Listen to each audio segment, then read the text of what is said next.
และบ้านสุดท้ายที่ว่าเฮามาวันนี้เนาะทุกคนก็คือโรงเรียนประถมบ้านโฮงเนาะทุกคนซึ่งไก่แต่บ้านเฮาบริจาคที่นี่ก็ประมาณ10 กิโลเนาะทุกคนประมาณ20 กิโลนี่แหละนะเดี๋ยวจะพาทุกคนมาเบิ่งบรรยากาศเนาะนี่ทุกคน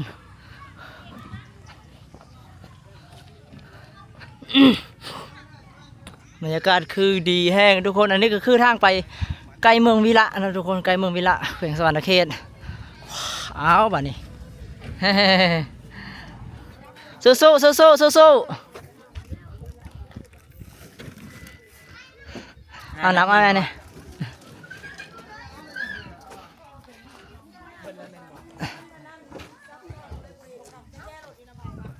มันเลือกอีกเดียวแล้วรถก็ดีนะเจ้าคิดเบิ่งมามืดเฉยมันแบบมันขึ้นภูลงหวยขึ้นภูลงหวยแล้วมันมืดไวมันบ่คือเฮาแลนทางนิ่งๆนะ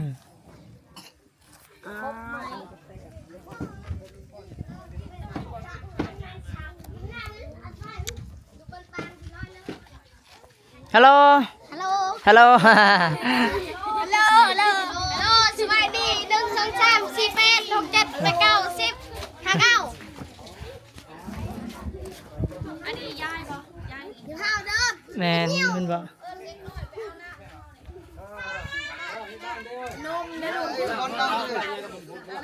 พูดเด้อป้าไปนั่งเถอะป้ารับหลังได้ตกลงรถดิ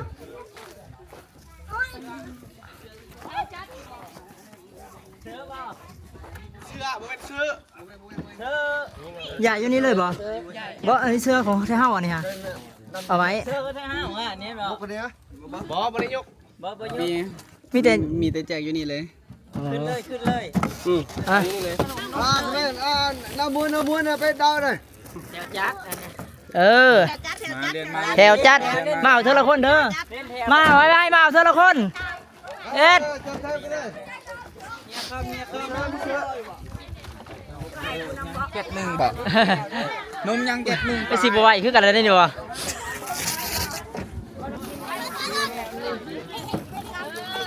ซ้ำนมยัง71บอกนมเบิ่งอยู่หลังรถนะอ๋อนมออกมาแก่ได้บอก ตอนนี้คือเฮาต้องเล็งกับเวลาแล้วตอนนี้ เพราะว่าค้ำละ ดีนะ อันเป็นน้ำละมุดตะบนมุด แต่ละคน เบลล์มุดอันเป็นลำละเออ ละมันเลย เอากินนมก่อนเดี๋ยวกินข้าว มันจะละละเป็นน้ำละ ยังออกละยังออกอยากมาลูกเดียวมาไปเด้อให้ ละ เรียนภาษาแม่เรียนภาษาแม่ ไอ้ละ อีล่ะ เอล่ะ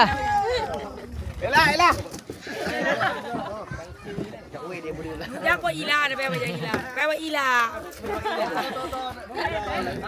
อย่าไปเอาเครื่องอยู่ไหน ละช่วยเป็นน้ำละ มาพี่ยืนอย่างนี้เขามาเอาดิ ล่อ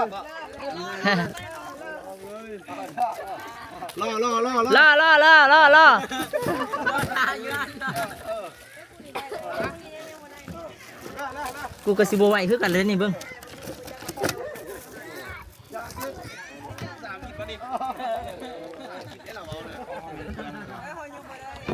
ภาษาอังกฤษได้หรอวะ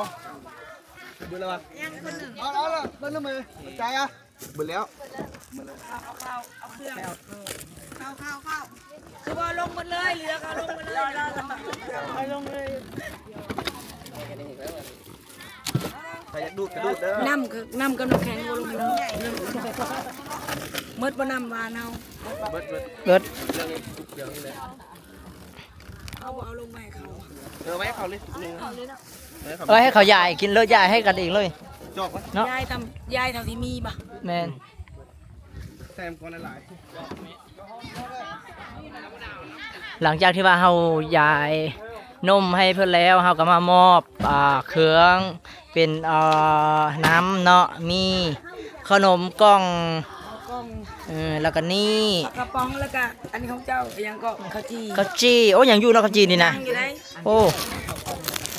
แจกเลยแจก นี่ บอกเราบอกได้หน่อยเรียนแถวแจก เลียนแถวคือเก้าเด้อเลียนแถวเด้อ แล้วจัด แถวจัดทั้งหมดกล้องเลือกมือเสีย เดี๋ยวเรียนมาเอาอย่างนี้เลยบอกเขาเรียนมา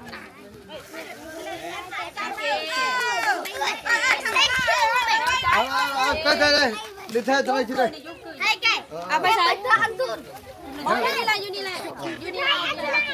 theo từ giờ จัดได้เลยจัด ผู้สาวงามมาแจ้งให้แล้วปะเนี่ย มันคือว่าจัดแถวจะเล่นเดียวจัดแถวคือยืนแบบนี้ จัดแถว เที่ยวทั้งหลังผู้ใดอยู่หน้าผู้ใดอยู่หน้า นี่จัดชั้นนี้ เออ จัดเชิงนี้อย่าง ไปเอาปูมาปูนไปทางปูน đi theo kia to cái này เที่ยวต่อกัน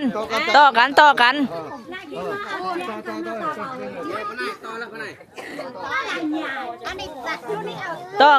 กัน ไปล้างไป ต่อกันเทียนเล่นแขวโอเคเดี๋ยวเขาเสียนั้นเองเดี๋ยวเขาสิบอกเขาจะตาเอาพี่ตาบอกพี่มาถ่ายให้หน่อยเดี๋ยวเขาจะให้เจ้าเล่นคิว anh này ta lên bút từ giờ này ยกตัวอย่างว่าเขากล่องเนาะมันบ่พอเขาเอาไปให้ใหญ่ผู้ใดน้อยทั้งหน้าผู้ใดน้อยทั้งหน้าผู้ใดใหญ่ทั้งหลังผู้ใดใหญ่ทั้งหลังผู้ใดเยอะทั้งหลังนี่นะไอ้คนนึงก็ถือของเขา นี่ เล่นแถว เล่นแถวโอเคห้ามแตกแถวไม่แตกแถว ทุบนี่แค่จบ คนละอันเลยแน่ทางล่างเด่นนะกับคนละอันต่อเลยนะมาพี่เลยมาพี่ โดดไปทางหน้าโอเคไปเลย lên chứ đây thôi lên mẹ มาเลยเอา ai phunไปทางนี้ đây đây đây เยอะเป็นสิโต๊ะแล้วเป็นสิโต๊ะแล้วตอนนี้ครับขันแบบไปเลยขอบใจเพื่อนเด้อ đây là cái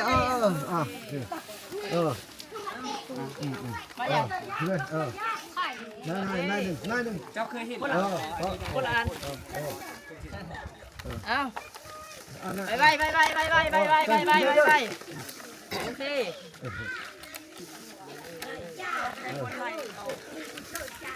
ไล่เร็วเฮ้ยเลยโย่ yes youโอเคโอ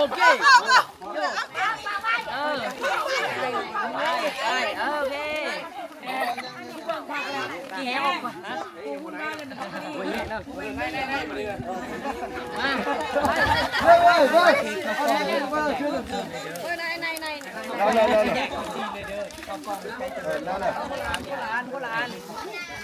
คนละอันโอเค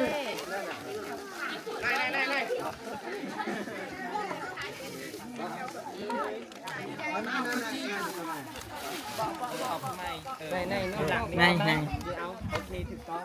ไปเลยขอบใจเพื่อนเนเฮียนนกแน่ขอบใจมาสิแย่ถูกต้อง เย้ ขอบใจในอ้าวเข้ามาละกินเด้อกินน้ำเดียวเด้อ ใจลูกช่วยเด้อ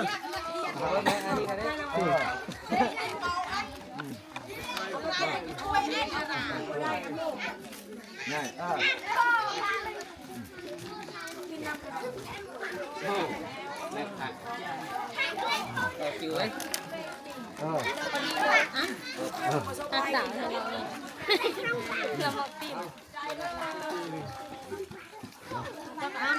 อันนี้แก้วมันไม่ได้เห่าว่าแก้วนี่นะมีนะบ่แก้วค่ะ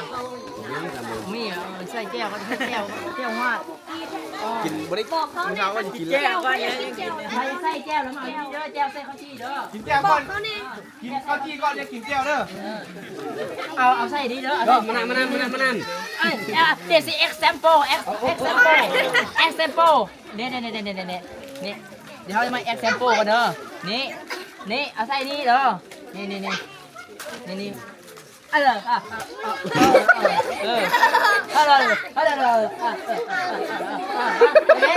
โอเคyou know โอเคถือว่าเข้าใจเนาะ ที่เราใจโอเค เข้าใจเหรอเข้าใจแล้ว ขนาดคนมานำยังงง ใครจะได้เอาเด้อใครเอาอยู่นี่ได้ภาษาต่างดาวแล้วล่าสุดได้ภาษาต่างดาวแล้ว ได้ภาษาต่างดาวแล้วนะ เดี๋ยวนะ เจ้าอย่าลืมบอกเขาใส่เพชรใส่ละเพชร ถ้าไม่เอาเรา อะไรมากิน คลิปเลย อันนี้ก็คือบรรยากาศทุกคนฮะ ไปสาวๆเข้าไปแม่รู้สึกจะไม่ไหวแล้วพอแล้ว3คนมาถ่ายเวลามัน